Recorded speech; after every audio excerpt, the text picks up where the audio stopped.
Setiap anggota hendaknya memahami perbedaan-perbedaan.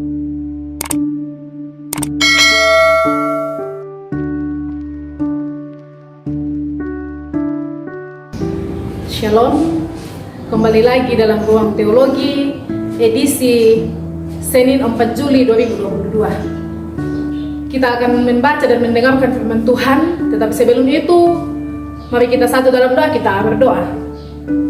Kembali kami datang mengucap syukur kehadapan-Mu ya Tuhan, untuk setiap kasih-Mu yang senantiasa mengalir dalam kehidupan kami. Ya, pada saat ini Tuhan, Kau boleh mempertemukan kami melalui renungan mingguan teologi ya Tuhan. Kiranya melalui renungan mingguan Fakultas Teologi ini boleh membawa kami semakin memaknai firman-Mu Tuhan, terlebih kami boleh praktekkan dalam setiap langkah kehidupan kami. Allah Bapa kami dalam kerajaan surga, kami akan membaca dan merenungkan firman-Mu ya Tuhan. Kiranya firman-Mu ini boleh kami pahami, terlebih boleh kami praktekkan dalam menjalani kehidupan yang masih Engkau karuniakan kepada kami. Ini doa yang kami bawa di dalam nama Yesus Kristus, itulah Tuhan dan Juru Selamat kami yang hidup. Amin. Kita akan membaca dan merenungkan firman Tuhan. Pembacaan kita pada saat ini terambil dari 1 Korintus pasal 12 ayatnya yang ke-12 hingga ayatnya yang ke-31. 1 Korintus pasal 12 ayatnya yang ke-12 hingga ayatnya yang ke-31. Banyak anggota tetapi satu tubuh. Karena sama seperti tubuh itu satu dan anggotanya banyak, dan segala anggota itu sekalipun banyak merupakan satu tubuh. Demikian pula Kristus.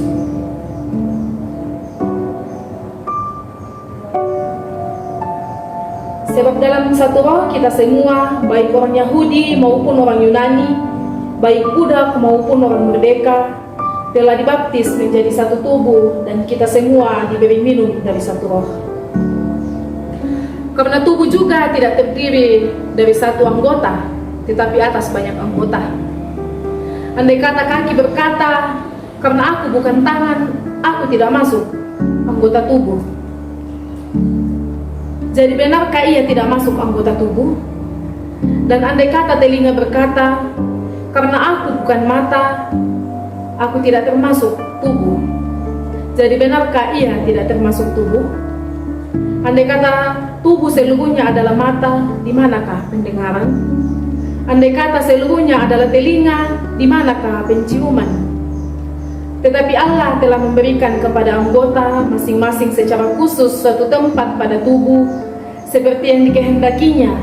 Andai kata semua anggota adalah satu anggota, di manakah tubuh? Memang ada banyak anggota, tetapi hanya satu tubuh. Jadi mata tidak dapat berkata kepada tangan, aku tidak membutuhkan engkau. Dan kepala tidak dapat berkata kepada kaki, aku tidak membutuhkan engkau. Malahan justru anggota-anggota tubuh yang nampaknya paling lemah, yang paling dibutuhkan. Dan kepada anggota-anggota tubuh yang menurut pemandangan kita kurang terhormat, kita berikan penghormatan khusus. Terhadap anggota-anggota yang tidak elok, kita berikan perhatian khusus. Hal itu tidak dibutuhkan oleh anggota-anggota yang elok. Allah telah menyusun tubuh kita sebegitu rupa, sehingga kepada anggota-anggota yang tidak mulia diberikan penghormatan yang khusus. Supaya jangan terjadi perpecahan dalam tubuh, tetapi supaya anggota-anggota yang berbeda itu saling memperhatikan. Karena jika satu anggota menderita, semua anggota turut menderita. Jika satu anggota dihormati, semua anggota turut bersukacita. Kamu semua adalah tubuh Kristus, dan kamu masing-masing adalah anggotanya. Dan Allah telah menempatkan beberapa orang dalam jemaat, pertama sebagai rasul, kedua sebagai nabi, ketiga sebagai pengajar, selanjutnya mereka yang mendapat karunia untuk mengadakan mujizat, untuk menyembuhkan, untuk melayani, untuk memimpin, dan untuk berkata-kata dalam bahasa roh. Adakah mereka semua rasul atau nabi atau pengajar? Adakah mereka semua mendapat karunia untuk mengadakan mujizat? atau untuk menyembuhkan, atau untuk berkata-kata dalam bahasa roh, atau untuk menafsirkan bahasa roh. Jadi berusahalah untuk memperoleh karunia-karunia yang paling utama, dan aku menunjukkan kepadamu jalan yang lebih utama lagi. Dalam pembacaan kita disimpulkan dalam satu tema, yaitu saling membangun dalam persekutuan. Saling membangun dalam persekutuan. Ketika kita berbicara tentang persekutuan, tentunya kita semua tahu bahwa persekutuan itu lebih dari satu orang. Lebih satu orang di dalamnya yang terlibat dalam sebuah persekutuan. Tentu memiliki perbedaan ataupun persamaan. Sama seperti dalam pembacaan kita, Paulus dalam pembacaan kita mengumpamakan keberagaman dalam bentuk banyaknya anggota tubuh dalam satu kesatuan. Paulus melihat pentingnya keberagaman sebagai suatu kekayaan untuk saling membangun dan saling melengkapi satu dengan yang lain.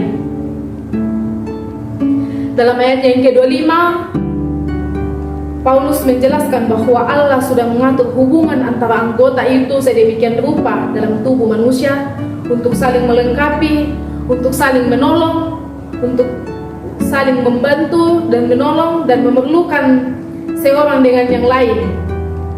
Sekecil apapun potensi tubuh itu tetap diperlukan dan dibutuhkan untuk mencapai tujuan bersama. Paulus menggambarkan dan menegaskan bahwa tidak ada anggota tubuh yang pantas untuk direndahkan. Hal ini disampaikan Paulus oleh karena keberagaman atau perbedaan yang terjadi di jemaat Korintus pada saat itu rupanya membawa kepada arah perpecahan. Perbedaan yang terjadi di Korintus pada saat itu membawa ke arah perpecahan.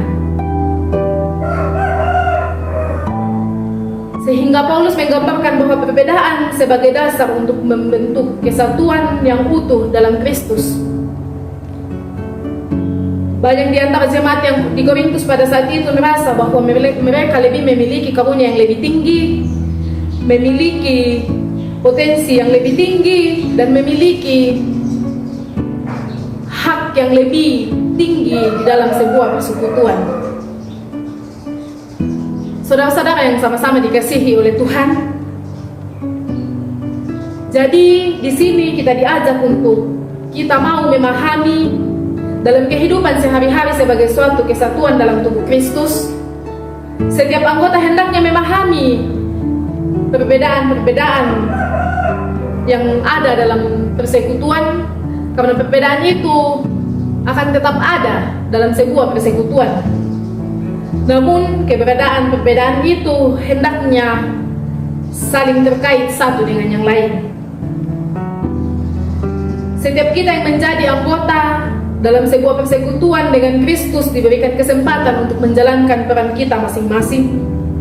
Ada yang berjiwa sebagai petani, ada sebagai pemimpin, ada sebagai pelayan, ada juga sebagai guru atau dosen dan sebagainya.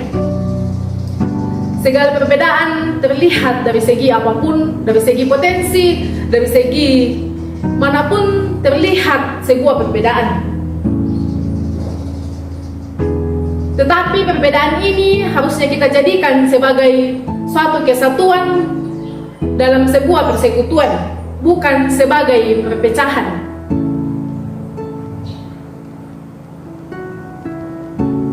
Potensi yang kita miliki memang berbeda-beda, tetapi potensi-potensi yang ada itu saling terkait sehingga semuanya akan menjadi satu.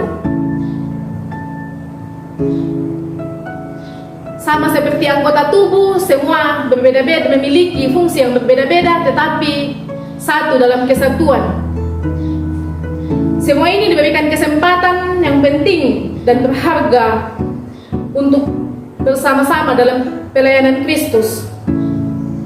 Kasih harus senantiasa ada di tengah-tengah perbedaan yang akan selalu mengikat, bukan keegoisan dan kesombongan yang berakibat pada perpecahan, saling membangun, saling mempedulikan dalam sebuah persekutuan. Kiranya Roh Kudus yang akan memampukan kita untuk memahami firman Tuhan yang boleh kita dengarkan bersama-sama pada saat ini. Amin, firman Tuhan.